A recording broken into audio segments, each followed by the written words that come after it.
In this video, we'll talk about the Missouri Compromise and the struggle to maintain the balance between free and slave states.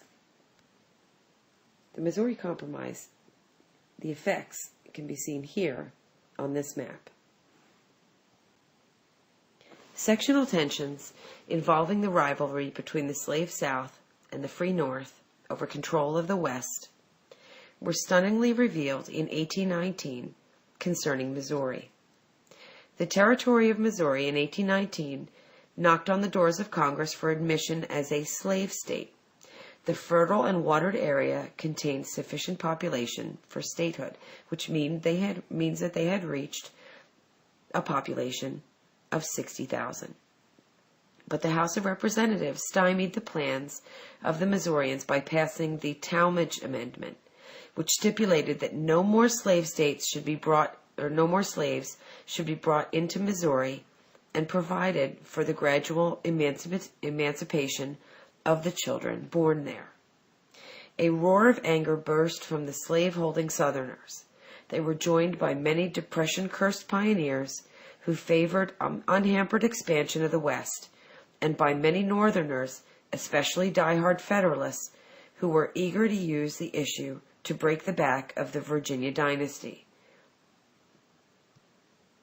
Southerners saw in the Talmadge Amendment, which they eventually managed to defeat in the Senate, an ominous threat to sectional balance. With every passing decade, the North was becoming wealthier and also more thickly settled, an advantage reflected in an increasing Northern majority in the House of Representatives. In the Senate, each state had 2 votes, regardless of size, and with 11 states free and 11 slave, the Southerners had maintained equality. They were therefore in a good position to thwart any Northern effort to interfere with the expansion of slavery. The future of the slave system caused Southerners profound concern. Missouri was the first state entirely west of the Mississippi River to be carved out of the Louisiana Purchases, and the Missouri Emancipation Amendment set a damaging precedent. If Congress could abolish the peculiar institution in Missouri, might it not attempt to do so in the states of the South? The wounds of the Constitutional Convention were reopened. Burning moral questions also protruded, even though the main issue was political and economic balance. A small but growing group of anti-slavery agitators in the North seized the occasion to raise an outcry against the evils of slavery, and they were determined for it not to spread. The deadlock in Washington was at length broken in 1820 by the time-honored American solution of compromise, actually a bundle of 3 compromises. Henry Clay of Kentucky, who was a gifted compromiser, played a leading role. Congress, despite the abolitionists, agreed to admit Missouri as a slave state, but at the same time they admitted a free soil state of Maine, which until then had been part of Massachusetts, so they were both admitted together. The balance between North and South was thus kept at 12 states each, and remained there for 15 years. Although Missouri was permitted to retain slaves, all future bondage was prohibited in the remainder of the Louisiana Purchase north of the 3630 parallel, or the southern boundary of Missouri. Though denounced as a dirty bargain, both the North and South yielded and gained. The South won a prize of Missouri as an unrestricted slave state, and the North won the concession that Congress could forbid slavery in the remaining territories. More gratifying to many Northerners was the fact that the immense area north of the 3630 parallel, except Missouri, was forever closed to slavery. Although the restriction on future slavery in the territories was not that offensive to slave owners, because the northern prairie land did not seem suited to slave labor, a majority of Southern congressmen still voted against the compromise. Neither North or South was acutely displeased, but neither was completely happy either. The Missouri Compromise lasted 34 years, a vital formative period in the life of the Republic, and during that time, it preserved the shaky compact of the states.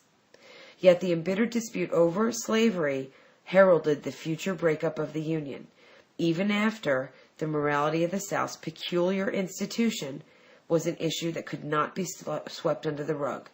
The Missouri Compromise only postponed or ducked the question. The Missouri Compromise and the concurrent Panic of 1819 should have dimmed the political start. Certainly both unhappy events had a dampening effect on the era of good feelings, but James Monroe was so popular and Federalist opposition was so weak that it did not do much damage. In the presidential election of 1820, he received every electoral vote except one. Unanimity was reserved for George Washington. Monroe, on the other hand, was the only president in American history to be reelected, after which a major financial panic began. This is a picture of the building of the Erie Canal, which was a major engineering feat that will take place and will connect the Atlantic Ocean to the Great Lakes, allowing goods and people to move from the northwest very cheaply. The upsurging nationalism of the post-Ghent years, despite the ominous setbacks concerning slavery, was further reflected and reinforced by the Supreme Court. The High Tribunal continued to be dominated by Chief Justice John Marshall, who can be seen in this picture. One group of his decisions bolstered the power of the federal government at the expense of the state government. One notable case in this category was McCulloch v. Maryland in 1819. Which involved an attempt by the state of Maryland to destroy a branch of the Bank of the United States by imposing a tax on its notes. John Marshall declared the bank constitutional by invoking the Hamiltonian doctrine of implied powers. At the same time, he strengthened federal authority and slapped at state infringements when he denied the right of Maryland to tax the bank. Chief Justice John Marshall affirmed that the power to tax involves the power to destroy, and that a power created implies a power to preserve. Basically, what John Marshall did with that court decision was he increased the power of the federal government over the state governments. 2 years later, in 1821, the case of Cohens versus Virginia gave Marshall one of his greatest opportunities to defend federal power. The Cohens, found guilty by the Virginia courts of illegally selling lottery tickets, appealed to the highest tribunal. Virginia wins in the sense that the conviction of the Cohens was upheld. In fact, Virginia and all the individual states lost because Marshall asserted the right of the Supreme Court to review the decisions of the state Supreme Courts in questions involving the powers of the federal government. So state proponents were aghast at this, but basically it said that the Supreme Court had the right to review any decisions of the state Supreme Courts. Hardly less significant was the celebrated steamboat case, Gibbons versus Ogden, in 1824. This was one of the most important cases. New York law basically gave Steamboat Company a monopoly of a ferry service on the Hudson River to New York City.